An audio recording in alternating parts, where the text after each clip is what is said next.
اور آج نہیں کریں گے تو پھر کب کریں گے؟ میں مولانا فضل الرحمان صاحب کی سوچ سے پوری طرح متفق ہوں کہ ہمیں رسمی اور روایتی طریقوں سے ہٹ کر اس کانفرنس کو بامقصد بنانا ہوگا، ورنہ قوم کو بہت مایوسی ہوگی۔ اور جو ابھی ٹرینڈ جناب آصف علی زرداری صاحب نے سیٹ کیا ہے، اسی کو آگے لے کے چلنا ہے۔ آپ سب جانتے ہیں کہ 73 برس سے پاکستان کو کن مسائل کا سامنا ہے۔ ان مسائل کی بنیادی وجہ صرف اور صرف ایک ہے، اور میں اپنے تجربے سے بول رہا ہوں۔ میرا بھی تجربہ الحمدللہ پاکستان کی پالیٹکس میں اور پاکستان کی خدمت میں کافی زیادہ ہے، اور میں یہ سمجھتا ہوں کہ پاکستان کو جو میں وجہ بتانا چاہ رہا ہوں وہ یہ ہے کہ پاکستان کو جمہوری نظام سے مسلسل محروم رکھا گیا ہے۔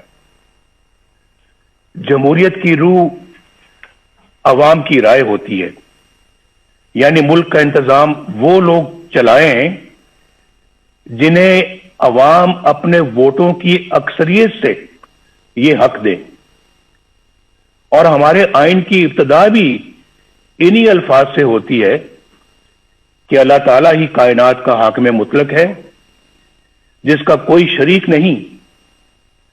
اس کے طے کردہ حدود کے اندر رہتے ہوئے پاکستان کے عوام کی طرف سے استعمال کیا جانے والا اختیار ایک مقدس امانت کا درجہ رکھتا ہے۔ آئین کے مطابق ہمارے جمہوری نظام کی بنیاد عوام کی رائے پر ہے۔ دنیا بھر کی جمہوریتوں کا یہی اصول ہے۔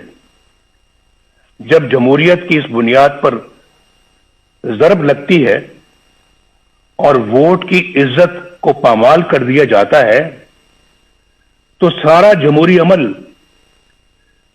بالکل بے معنی اور جعلی ہو کر رہ جاتا ہے۔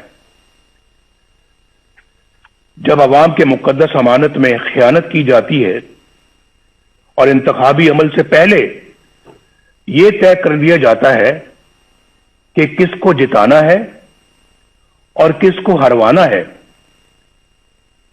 انتخابات میں دھاندلی سے مطلوبہ نتائج حاصل کر لیے جاتے ہیں اور رہی صحیح کسر حکومت سازی کے لیے جوڑ توڑ میں نکال دی جاتی ہے، تو اندازہ لگایا جا سکتا ہے کہ کس طرح سے عوام کو دھوکہ دیا جاتا ہے اور عوامی مینڈیٹ کیسے چوری کیا جاتا ہے۔ بدقسمتی سے پاکستان کو اس طرح کے تجربات کی لیبارٹری بنا کر رکھ دیا گیا ہے کہ کوئی نمائندہ حکومت بن بھی گئی تو اسے ہر طرح کی سازش کے ذریعے سے پہلے بے اثر اور پھر فارغ کر دیا جاتا ہے۔ اس میں یہ بھی پرواہ نہیں کی جاتی کہ اس سے ریاستی ڈھانچہ کمزور ہوگا، اقوام عالم میں جگ ہنسائی ہوگی اور عوام کا ریاستی اداروں پر سے اعتماد اٹھ جائے گا۔ یہ بات پاکستان کے بچے کی زبان پر ہے کہ 73 سالہ تاریخ میں ایک بار بھی کسی منتخب وزیر اعظم کو اپنی 5 سال کی آئینی مدت پوری نہیں کرنے دی گئی۔ ہر ڈکٹیٹر نے اوسطاً 9 سال غیر آئینی طور پر حکومت کی، جبکہ عوام کے ووٹوں سے منتخب وزیر اعظم کو اوسطاً 2 سال سے زیادہ کا عرصہ شاید ہی ملا ہو۔ جرنیلوں کی مہم جوئی کو روکنے کے لیے 1973 کے آئین میں آرٹیکل 6 ڈالا گیا، آرٹیکل 6، لیکن اس کے بعد بھی 20 سال جرنیلی آمریت کے نظر ہو گئے۔ خواتین و حضرات اور جناب صدر، جب ایک ڈکٹیٹر کو آئین شکنی کے جرم میں پہلی بار عدالت کے کٹہرے میں لایا گیا تو آپ نے دیکھا کیا ہوا؟ کیا ہوا؟ مجھے یہ کہتے ہوئے دکھ ہوتا ہے کہ جس طرح ہر مارشل لا کو عدالتوں نے جائز قرار دیا، ڈکٹیٹرز کو آئین سے کھلواڑ کرنے کا اختیار دیا، 3 سالوں کے لیے دیا، اسی طرح 2 بار آئین توڑنے والے کو بریت کا سرٹیفکیٹ بھی عدالتوں ہی نے دیا۔ اسے ایک دن تو کیا، 1 گھنٹے کے لیے بھی جیل میں نہ ڈالا جا سکا۔ پوری داستان ہے میرے پاس جو کسی وقت سناؤں گا کہ کہاں سے کہاں لے گئے، جبکہ آئین پر عمل کرنے والے ابھی تک کٹہروں میں کھڑے ہیں اور جیلوں میں پڑے ہیں۔ ہماری تاریخ میں تقریباً 33 سال کا عرصہ فوجی آمریت کی نظر ہو گیا۔ یہاں صرف ایک ڈکٹیٹر پر مقدمہ چلا، خصوصی عدالت بنی، کارروائی ہوئی، اسے آئین اور قانون کے تحت سزا سنائی گئی، لیکن کیا ہوا؟ میں پوچھنا چاہتا ہوں کیا ہوا؟ کیا مجرم گرفت میں آ گیا؟ کیا سزا ملی؟ یہ سب تو دور کی بات، ہوا تو یہ کہ عدالت اس سرے سے غیر آئینی قرار دے دی گئی۔ یہاں کوئی یہ انہونی بات نہیں، یعنی پاکستان میں یہ کوئی انہونی بات نہیں کہ کسی ڈکٹیٹر کے بڑے سے بڑے جرم پر بھی کوئی کارروائی نہ ہو، اور اگر ہو بھی جائے تو کوئی اسے چھو بھی نہ سکے، اور اگر کوئی فیصلہ آ بھی جائے تو صرف سزا ہی نہیں، عدالت کو بھی ہوا میں اڑا دیا جائے۔ لیکن آخر کب تک؟ کب تک؟ اس کے برعکس ان سیاستدانوں کو دیکھیے جو عوام کے ووٹوں سے وزیر اعظم بنے، کوئی قتل ہو گیا، کوئی پھانسی چڑھ گیا، کوئی ہائی جیکر بن گیا، چور اور غدار قرار دے دیا گیا، کسی کو جلا وطن کر دیا گیا، اور کوئی عمر بھر کے لیے نااہل ہو گیا۔ ان کے گناہ اور سزائیں ختم ہونے میں آ ہی نہیں رہی، وہ جھوٹے مقدمات میں اپنی ماؤں، اپنی بہنوں، اپنی بیٹیوں کے ساتھ پیشیاں بھگت رہے ہیں۔ دراصل یہ سلوک پاکستان کے عوام کے ساتھ کیا جا رہا ہے، اور سزا بھی پاکستان کے عوامی کو مل رہی ہے۔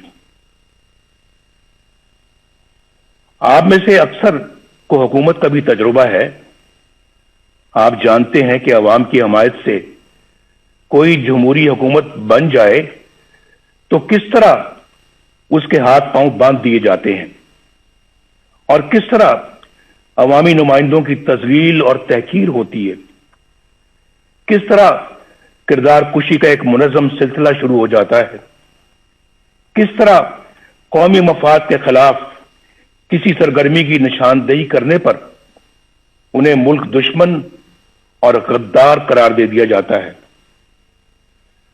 خلاصہ یہ ہے کہ یہاں یا تو مارشل لا ہوتا ہے یا پھر منتخب جمہوری حکومت سے کہیں زیادہ طاقتور پیرلل یعنی متوازی حکومت قائم ہو جاتی ہے، ایک پیرلل نظام چلتا ہے. غالباً ایک بار سابق وزیر اعظم یوسف رضا گیلانی صاحب نے کہا تھا کہ یہاں اسٹیٹ ود ان اسٹیٹ قائم ہے جسے برداشت نہیں کیا جا سکتا. دکھ کی بات یہ ہے کہ اب معاملہ state with in the state سے آگے نکل کر اسٹیٹ ابو دا اسٹیٹ تک جا پہنچا ہے. عوام کے حق حکمرانی کو تسلیم نہ کرنے اور نتیجتاً متوازی یعنی پیرلل حکومت کا مرض ہی ہماری مشکلات کا اور ہمارے مسائل کی اصل جڑ ہے. This is the root cause of our problems. یہ جڑ ہے ہمارے مسائل کی، اور یہی وجہ ہے کہ عالمی برادری میں ہماری ساکھ ختم ہو کر رہ گئی. 2018 کے انتخابات کے بعد متعدد ملکی اور غیر ملکی اداروں کی طرف سے انتخابی عمل کی شفافیت پر سوالات اٹھائے گئے. میں تو جیل میں تھا، لیکن خبریں مجھے سب ملتی رہی ہیں. بعض نے تو ان سیٹوں کی تعداد بھی بتائی جہاں دھاندلی کی وجہ سے نتائج تبدیل کر دیے گئے. ان حلقوں کی اتنی تعداد ہے کہ اگر ان میں دھاندلی کے ذریعے نتائج تبدیل نہ کیے جاتے تو بیساکھیوں پر کھڑی یہ حکومت کبھی بھی وجود میں نہیں آ سکتی تھی. آج قوم جن حالات سے دوچار ہے اس کی بنیادی وجہ وہ لوگ ہیں جنہوں نے عوام کی رائے کے خلاف نااہل حکمرانوں کو ملک پر مسلط کیا. انتخابات ہائی جیک کر کے اقتدار چند لوگوں کو منتقل کر دینا بہت بڑی بددیانتی اور آئین شکنی ہے. ہم چند روپوں کی خاطر ڈاکہ ڈالنے والوں کے لیے تو بڑی سے بڑی سزا کا تقاضا کرتے ہیں، لیکن عوام کے حقوق پر ڈاکہ ڈالنا کتنا سنگین جرم ہے، کیا کسی نے سوچا ہے؟ معزز خواتین و حضرات، کیا میں یہ پوچھنے کی جسارت کر سکتا ہوں کہ 2018 کے انتخابات میں گھنٹوں آر ٹی ایس کیوں بند رکھا گیا؟ گنتی کے دوران پولنگ ایجنٹس کو کیوں نکال باہر کیا گیا؟ انتخابات میں دھاندلی کیوں کر کی گئی؟ کس کے کہنے پر کی گئی؟ کس کے لیے کی گئی؟ اور کون سے مفادات کے لیے کی گئی؟ اس میں سابق چیف الیکشن کمشنر اور سیکرٹری الیکشن کمیشن کو بھی جواب دینا ہوگا، اور جو لوگ بھی دھاندلی کے ذمہ دار ہیں ان سب کو حساب دینا ہوگا. محترم قائدین کرام، جناب چیئرمین، اس نااہل حکومت نے 2 سالوں میں پاکستان کو کہاں سے کہاں پہنچا دیا ہے، اس کا کوئی اندازہ کر سکتا ہے؟ پاکستان کی معیشت بالکل تباہ ہو چکی ہے، یا جو کہتے ہیں نا کہ پاکستان کی معیشت تباہ ہو رہی ہے، نہیں، بات اس سے بہت آگے چلی گئی ہے. پاکستان کی معیشت بالکل تباہ ہو چکی ہے. 5.8% کی شرح ترقی سے آگے بڑھتا ہوا پاکستان آج 0 سے بھی نیچے جا چکا ہے. پاکستانی روپیہ بھارت اور بنگلہ دیش ہی نہیں، افغانستان اور نیپال سے بھی زیادہ نیچے گر چکا ہے. جس مہنگائی پر ہم نے مکمل قابو پا لیا تھا وہ آج کئی گنا بڑھ چکی ہے. غریب اور متوسط گھرانوں کے لیے 2 وقت کی روٹی بھی محال ہو چکی ہے۔ بجلی اور گیس کے بل اب عام آدمی پر بم بن کر گرتے ہیں۔ آپ کبھی اندازہ کیجئے، واقعتاً بم بن کے گرتے ہیں۔ پچھلے 2 سالوں میں 1.5 کروڑ لوگ غربت کی سطح سے نیچے جا چکے ہیں، اور 1 کروڑ نوکریوں کا جھانسا دینے والے 1 کروڑ 20 لاکھ لوگوں کا روزگار چھین چکے ہیں۔ اس نالائق حکومت نے ہر معاملے پر یو ٹرن لیا ہے۔ آج سرمایہ کاری بالکل ختم ہو چکی ہے۔ سی پیک سخت کنفیوژن کا شکار ہے۔ قرضے ختم کر دینے کا دعویٰ کرنے والوں نے 2 سال کی قلیل مدت میں قرضوں میں اتنا اضافہ کر دیا ہے کہ پچھلے تمام ریکارڈ ٹوٹ گئے ہیں۔ یہ میں فیکٹس اور فگرز سے ساری بات بتا رہا ہوں، اور اس کے باوجود کوئی ایک بھی بڑا ترقیاتی منصوبہ شروع نہیں کیا جا سکا۔ وہ پاکستان جس کے بارے میں بین الاقوامی ادارے یہ پیشگوئی کر رہے تھے کہ اگلے چند سال میں یہ دنیا کی سب سے بڑی 20 معیشتوں یعنی G20 میں شامل ہو جائے گا، آج معاشی طور پر مفلوج ہو کر رہ گیا ہے۔ یاد رکھیے کہ اگر پاکستان میں ووٹ کو عزت نہ ملی اور قانون کی حکمرانی نہ آئی تو یہ ملک معاشی طور پر مفلوج ہی رہے گا۔ اور میں کھلے الفاظ میں یہ واضح کر دینا چاہتا ہوں کہ ایسے ممالک اپنے دفاع کے قابل بھی نہیں رہتے، خاص طور پر اس وقت جب آپ کے دشمن آپ کی کمزوریوں کا فائدہ اٹھا رہے ہوں۔ خواتین و حضرات، ملک بدامنی، افراتفری اور جرائم کا گڑھ بن چکا ہے۔ آئے دن ایسی پریشان کن خبریں آتی رہتی ہیں جن سے عوام کو امن و امان سے متعلق درپیش پریشانیوں کا اندازہ بخوبی لگایا جا سکتا ہے۔ شیخوپورہ سیالکوٹ روڈ پر قوم کی ایک بیٹی کے ساتھ پیش آنے والا واقعہ دل دہلا دیتا ہے۔ اس سانے کے بعد مزید تکلیف کا باعث اس سنگ دل پولیس افسر کا ہے جو بنیادی انسانی اقدار سے بھی محروم ہے۔ اس کا بڑا المیہ یہ ہے کہ حکومت کی تمام تر ہمدردیاں